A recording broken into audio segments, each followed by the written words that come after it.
ప్రజల సొమ్మును మంచినీళ్ల ప్రాయంగా ఖర్చు పెట్టినటువంటి జగన్మోహన్ రెడ్డి భోగోతం తాజాగా ఇప్పుడు ఒక్కొక్కటిగా వెలుగులోకి వస్తుంది. 2 రోజుల క్రితం ఏదైతే టిడ్కో గృహాల ప్రారంభోత్సవం పేరుతో దాదాపుగా 28 లక్షల రూపాయలు కేవలం నిమ్మకాయ నీళ్లకు మాత్రమే ఖర్చు పెట్టారో మనందరం చూసాం. ఇక జగన్మోహన్ రెడ్డి ఆ తండ్రి అయినటువంటి రాజశేఖర్ రెడ్డి, దివంగత ముఖ్యమంత్రి రాజశేఖర్ రెడ్డి 23 విగ్రహాల కోసం దాదాపుగా 18 కోట్ల రూపాయలు ఖర్చు పెట్టి అక్కడ ఇడుపులపాయలో 23 విగ్రహాలు ఏర్పాటు చేశారు. ఇప్పుడు తాజాగా మరొక జగన్మోహన్ రెడ్డి అవినీతి భోగోతం అయితే బయటకు వచ్చింది. ఎందుకనంటే ఇవన్నీ అవినీతి అనేది చెప్పాలా.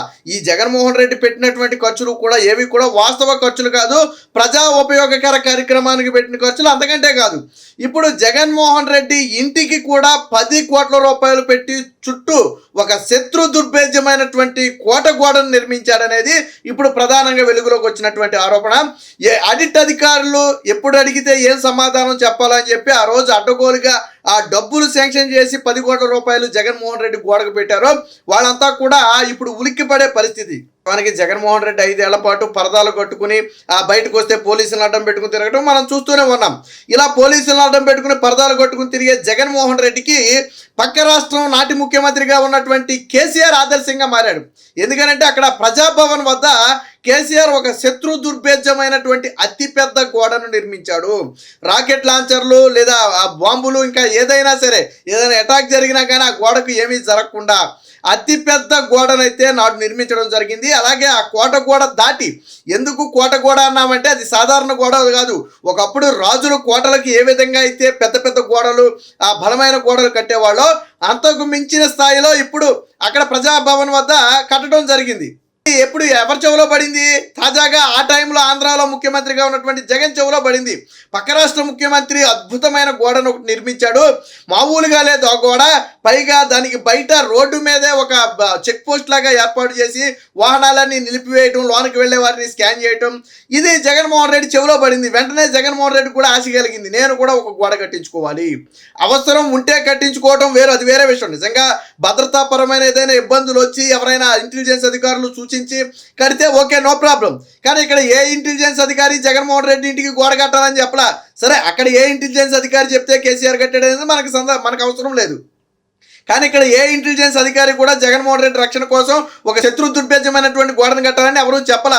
కానీ జగన్మోహన్ రెడ్డికి ఆశ కలిగింది. ఆశ కలగటంతో ఏం చేశారు, ఆళ్ళు ఈళ్ళు ఎందుకని చెప్పి ఎవరైతే కేసీఆర్ ప్రజాభవన్కు ఆ గోడను కట్టారో ఏకంగా ఆ కాంట్రాక్టర్నే తీసుకొచ్చి తాడేపల్లిలో జగన్ ముందు హాజరుపరిచితే జగన్ తన మనసులోని కోరిక చెప్పాడు, నాకు కూడా అటువంటి ఒక పెద్ద గోడ కావాలి. అంటే మొత్తం పరిశీలించినటువంటి ఆ కాంట్రాక్టర్ ఏం చెప్పాడంటే దాదాపుగా 10 కోట్ల రూపాయలు ఖర్చు అవుతుందని చెప్పడంతో, అంటే వాస్తవానికి ప్రభుత్వం నుంచి ఒక రూపాయి విడుదల చేయాలన్నా దానికి ఒక ప్రొసీజర్ ఉంటుంది. అలాంటి ప్రొసీజర్లు ఏమీ ఫాలో అవ్వకుండా వాస్తవానికి జగన్మోహన్ రెడ్డి ముఖ్యమంత్రిగా ఉన్న సమయంలో ఏదైనా నిర్మాణం చేపట్టాలి అంటే ముందు R&B అధికారులను సంప్రదించాలా, అందులో ఇంజనీర్లు ఉంటారు, వాళ్ళతో సంప్రదించాలా, ఆ నిర్మాణాలను కూడా R&B అండర్లో నిర్మించాలా. కానీ ఇక్కడ జగన్మోహన్ రెడ్డి ఇంటికి గోడ కడుతున్నారన్న విషయం కనీసం R&B అధికారులకు తెలియని కూడా తెలియదు. విచిత్రం ఏంటంటే మరి ఎవరికి తెలిసి అంటే ఇంటెలిజెన్స్ అధికారులు. ఎప్పుడైతే ఆ కాంట్రాక్టర్ జగన్మోహన్ రెడ్డి ఇంటికి వచ్చాడో వెంటనే ఇంటెలిజెన్స్ అధికారులు కూడా ఇంటికి పిలిపించారు. అది కూడా జగన్మోహన్ రెడ్డి అంటే తందానాన్ని అధికారులను పిలిపించుకుని ఆయన మా జగన్మోహన్ రెడ్డి నాకు గోడ కావాలని చెప్పడం, వెంటనే ఇంటెలిజెన్స్ అధికారులు భజన చేసుకుంటూ ఎస్ సార్ మీకు కట్టాలి గోడ, అసలు మీరు మా ఊరు ముఖ్యమంత్రి కాదు, ప్రైమ్ మినిస్టర్ కంటే ఎక్కువ మీకే సెక్యూరిటీ ఉండాలా, ఖచ్చితంగా కట్టేద్దాం సార్ గోడ అంటే ఇంకేముంది ఆగమేఘాల మీద నిధులు విడుదల చేసేశారు. ఆ కాంట్రాక్టర్కు 10 కోట్లు దోచిపెడితే గోడ కట్టి వెళ్ళిపోయాడు. వాస్తవానికి జగన్మోహన్ రెడ్డి ఇంటి మీదుగా ఎటైనా ప్రవేశం ప్రజలకు ఉండుంటే చుట్టుపక్కల అసలు పలానా గోడ కడుతున్నారని ఎవరికైనా తెలిసేది, ఏ మీడియాకో తెలిసేది, విషయం బయటకు వచ్చేది. కానీ అదొక దుర్భేద్యంలాగా జగన్మోహన్ రెడ్డి ఇంటి చుట్టూ మొత్తం బ్లాక్ చేసేసి ప్రజలెవరిని కూడా కనీసం ఆ ఇంటి వైపు కన్నెత్తి కూడా చూడకుండా చేయడంతో అసలు అక్కడ ఏం జరుగుతుందో ఎవరికీ తెలియలా. ఇప్పుడు ఆ గోడ మీదే పైన ఒక 30 అడుగుల 40 అడుగుల ఐరన్ ఫినిషింగ్ ఏర్పాటు చేసింది కూడా ఆ గోడ మీదే. ఇప్పుడు ఎందుకు బయటకు వస్తున్నాయంటే లెక్కలు బయటకు తీస్తే ఇవన్నీ బయటకు వచ్చాయి. వాస్తవానికి ఒక ప్రొసీజర్ ప్రకారం ఎల్లుంటుంటే ఓకే. ఇప్పుడు 10 కోట్లు జగన్మోహన్ రెడ్డి ఇంటికి విడుదల చేసినట్టుగా ఉంది. ఏ ప్రొసీజర్ ప్రకారం విడుదల చేశారనేది అందులో స్పష్టంగా లేదు. ఇప్పుడు కూపీ లాగుతున్నారు. జగన్మోహన్ రెడ్డి ఇంటికి అసలు గోడను సూచించింది ఎవరు? R&B అధికారుల పర్యవేక్షణలో జరగాల్సిన గోడను ఒక ప్రైవేట్ కాంట్రాక్టర్ ఎలా కట్టి వెళ్ళిపోతాడు? ఒక ముఖ్యమంత్రి ఇంటికి ఎవరి ప్రమేయం లేకుండా, గవర్నమెంట్ అధికారుల ప్రమేయం లేకుండా ప్రైవేట్ కాంట్రాక్టర్ ఎలా కట్టి వెళ్ళిపోతాడు?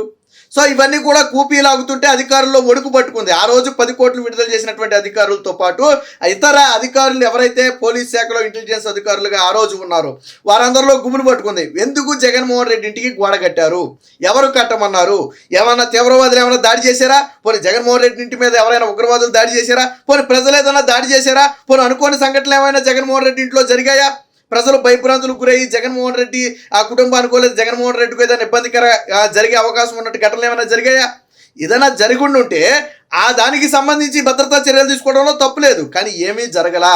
జగన్మోహన్ రెడ్డికి కేసీఆర్ కట్టుకున్నాడు, నేను కట్టుకోవాలి అనిపించింది, అంతే 10 కోట్ల రూపాయలతో అపరంగా కట్టేశారు ప్రజల సొమ్ముతో. అంటే ఇప్పుడు జగన్మోహన్ రెడ్డి ఇల్లు మాత్రం తన సొమ్ముతో లోన కొట్టుకున్నాడేమో కానీ ఆ తరువాత జరిగినటువంటి సౌకర్యాలన్నీ కూడా ప్రజల సొమ్ముతోనే. ముఖ్యమంత్రి కాగానే తన ఇంటికి రోడ్డు వేసుకోవడానికి 5 కోట్లు విడుదల చేశాడు. దాదాపు 20 లక్షలు 30 లక్షలు లోన అన్నించరుకో దేనికో 20-30 లక్షలు విడుదల చేశారు. తర్వాత ఇదిగో ఇప్పుడు 10 కోట్ల రూపాయలు గోడకు కట్టారు. ఇలా 1 కాదు 2 కాదు అనేక రకాలుగా జగన్మోహన్ రెడ్డి ప్రజాధనాన్ని దుర్వినియోగం చేశాడు. ఇప్పుడు తవ్వే కొంది జగన్మోహన్ రెడ్డి అక్రమాలన్నీ కూడా ఒక్కొక్కటిగా బయటకు వస్తున్నాయి. దాంతోపాటు అధికారుల పాత్ర కూడా బయటకు వస్తుంది. ఇంటెలిజెన్స్ అధికారులు ఎవరైతే నాడు జగన్మోహన్ రెడ్డికి గోడ కట్టడానికి అట్టాలి అని చెప్పి ప్రపోజల్ పెట్టారు. వాస్తవానికి జగన్మోహన్ రెడ్డి కట్టమన్నంత మాత్రం వీళ్ళు కట్టడం కుదరదు. ఏదో ఒక అధికారి ఏదో ఒక రీజన్తో దాన్ని ప్రపోజల్ పెట్టాలి ఖచ్చితంగా. దాన్ని ప్రభుత్వం ఆమోదించాలి, అప్పుడు నిధులు విడుదల చేయాలి ఆర్థిక శాఖ. సో ఇక్కడ ఆర్థిక శాఖ లేదు, ఇంటెలిజెన్స్ విభాగం లేదు, R&B అంతకంటే లేదు. ఏ ప్రభుత్వ నిర్మాణమైనా R&B అధికారుల ద్వారా నిర్మించాలి. వాళ్ళ దగ్గర కూడా కొంచెం టెక్నాలజీ ఉంటుంది, నిపుణులైన ఇంజనీరింగ్ వాళ్ళు ఉంటారు. వాళ్ళని సంప్రదించి వాళ్ళ ఆధ్వర్యంలో గోడను కట్టించాలి. ఎందుకంటే అక్కడ ఉంది ఒక ముఖ్యమంత్రి. ఒక ప్రైవేట్ కాంట్రాక్టర్ ఇష్టం వచ్చినట్టు కట్టేసి వెళ్ళిపోతారంటే కుదరదు. కానీ ఇక్కడ పూర్తిగా ప్రైవేట్ కాంట్రాక్టర్ స్క్రాచ్ ఇవ్వటమే కాకుండా ఈ 10 కోట్ల రూపాయలు ప్రైవేట్ కాంట్రాక్టర్ దోచిపెడితే గోడ కట్టారు. ప్రజలందరికీ గోడ కట్టాడని ఎప్పుడు తెలిసిందంటే ఎప్పుడైతే కూటమి ప్రభుత్వం వచ్చిన తర్వాత జగన్మోహన్ రెడ్డి ఇంటి చుట్టూ ఉన్నటువంటి ఆంక్షలను తొలగించిందో. ఒక ముఖ్యమంత్రి ఇంటి మీద నుంచి ప్రజలు వెళ్ళకూడదండి, అది కూడా మెయిన్ రోడ్లో. పోనీ జగన్మోహన్ రెడ్డికి ఏదైనా థ్రెట్ ఉంటే అది వేరే విషయం. అది సాధారణ రోడ్డు, ఎటువంటి థ్రెట్ లేదు. ఆల్రెడీ Z+ కేటగిరీ ఉన్నటువంటి చంద్రబాబు గారే కరకట్ట మీద ఉన్నప్పుడు ఒక్కళ్ళను కూడా ఆపలేదు, ఒక్కళ్ళను కూడా అడ్డుకోలేదు, ఒక ఇల్లు కూడా తొలగించలేదు. కానీ జగన్మోహన్ రెడ్డి కుట్ర ఏంటంటే ఆ రోజు చుట్టుపక్కల ఉన్న పేదలందరినీ ఎందుకు ఖాళీ చేయించాడు అంటే మొత్తాన్ని బ్లాక్ చేయాలి, ఇలాగ ఏదైనా నిర్మాణాలు చేపట్టినా ప్రజలకు తెలియకూడదు. ఇప్పుడు ప్రజలు వెళ్ళిన తర్వాత అవన్నీ కనపడుతున్నాయి, గోడలు కనపడుతున్నాయి. ఎంత పెద్ద గోడలు ఎప్పుడు కట్టారా బాబు అని చెప్పి ప్రజలు ఆశ్చర్యపోతున్నారు. ఓ జగన్ ఇంటికి ఇలాంటి మరమ్మతులు చేశారా, కింద ఈ పెట్టారా, బారికేడ్లు పెట్టారా, లేదా ఇన్ని చెక్ పోస్టులు పెట్టారా అని ఇప్పుడు ఒక్కొక్క విషయం తాజాగా బయటకు వస్తుంటే ప్రజలందరూ కూడా ఆశ్చర్యపోయే పరిస్థితి. మొత్తంగా జగన్మోహన్ రెడ్డి అవినీతి దాహానికి జగన్మోహన్ రెడ్డి ఇంటికి కట్టినటువంటి 10 కోట్ల రూపాయల ప్రహారీ గోడ ఒక ఉదాహరణ. ఒక ఇంటి ప్రహారీ గోడకే జగన్మోహన్ రెడ్డి 10 కోట్లు పెట్టాడు అంటే ఇక ఇతర సౌకర్యాల కోసం ఎన్ని కోట్లు పెట్టారో కూడా బయటపడాలి. దీని మీద ఇప్పుడిప్పుడే నూతన ప్రభుత్వం కూపీలాగే ప్రయత్నం చేస్తుంది. జగన్మోహన్ రెడ్డి ఖర్చు పెట్టినటువంటి అవినీతి ఏదైతే జగన్మోహన్ రెడ్డి ప్రజాధనాన్ని మంచినీళ్ల ప్రాయంగా ఖర్చు పెట్టాడో ఖచ్చితంగా వీటన్నిటికీ అధికారుల్ని అలాగే జగన్మోహన్ రెడ్డిని కూడా జవాబుదారీని చేసి అవసరమైతే వాళ్ళ నుంచే వసూలు చేయాలని ఇప్పుడు ప్రజలందరూ కూడా కోరుకునే పరిస్థితి.